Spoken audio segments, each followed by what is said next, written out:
để được anh giữ lấy em. Đã cố gắng lắm để mình quên những giấc mơ, nhưng tim em đau vì không muốn để mất anh. Yêu người em yêu hơn chính em, cho người bao nhiêu yêu thương ấy. Vậy mà sao anh ra đi để lại em trong cơn mơ, giật mình em bao hoang mang rồi em khóc, mong người sẽ quay về cho đêm nay em ôm được bờ vai anh. Thét lên để nhẹ nỗi lòng, xua tan đi bao nhiêu cay đắng với tiếc nuối. Em không tin em vẫn chờ đợi người quay về với những sóng gió cho cuộc tình đôi ta. Em không tin em vẫn cứ nhớ anh hoài, dù dặn lòng mình sẽ không nhắc nhớ đến nữa.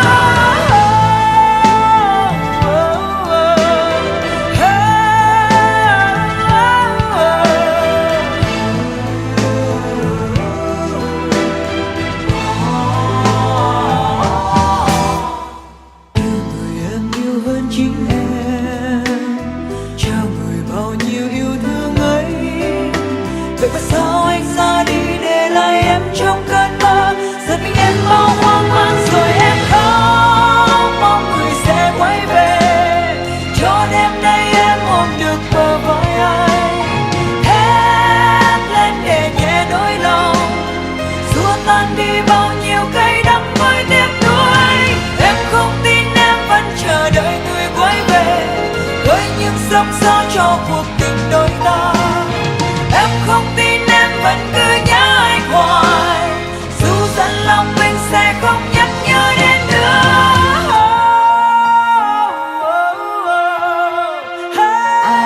Dạ, anh cho em 2 ly món gì có kem mà ăn bằng muỗng được.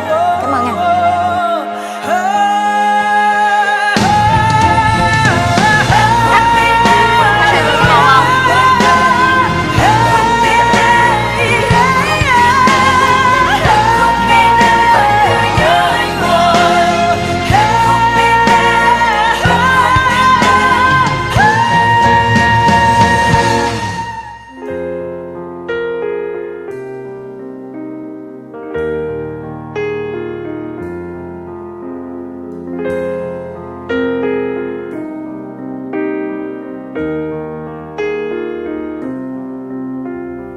Vẫn biết vẫn nhớ hay là mong cũng thế thôi, bao nhiêu yêu thương cũng chỉ như những giấc mơ.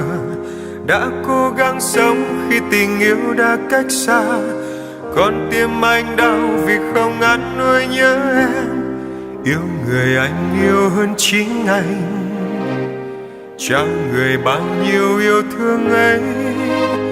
Vậy mà sao em ra đi để lại anh trong cơn mơ, giật mình anh bao hoang mang rồi anh khóc, mong người sẽ quay về cho đêm nay anh ôm được bờ vai em. Thét lên để nhẹ nỗi lòng, xua tan đi bao nhiêu cay đắng với tiếc nuối. Anh không tin anh vẫn chờ đợi người quay về với những sóng gió cho cuộc tình đôi ta. Anh không tin anh vẫn cứ nhớ em hoài, dù dặn lòng mình sẽ không nhắc nhớ đến nữa.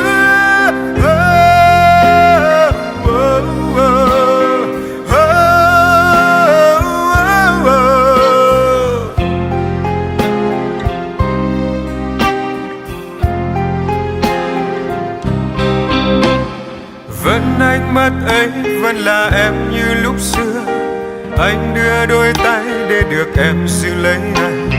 Đã cố gắng lắm để mình quên những giấc mơ, nhưng tim anh đau vì không muốn để mất em. Yêu người anh yêu hơn chính anh, trao người bao nhiêu yêu thương ấy. Vậy mà sao em ra đi để lại anh trong cơn mơ, giật mình anh bao hoang mang rồi anh khóc, mong người sẽ quay về cho đêm nay anh ôm được bờ vai em. Thét lên để nhẹ nỗi lòng,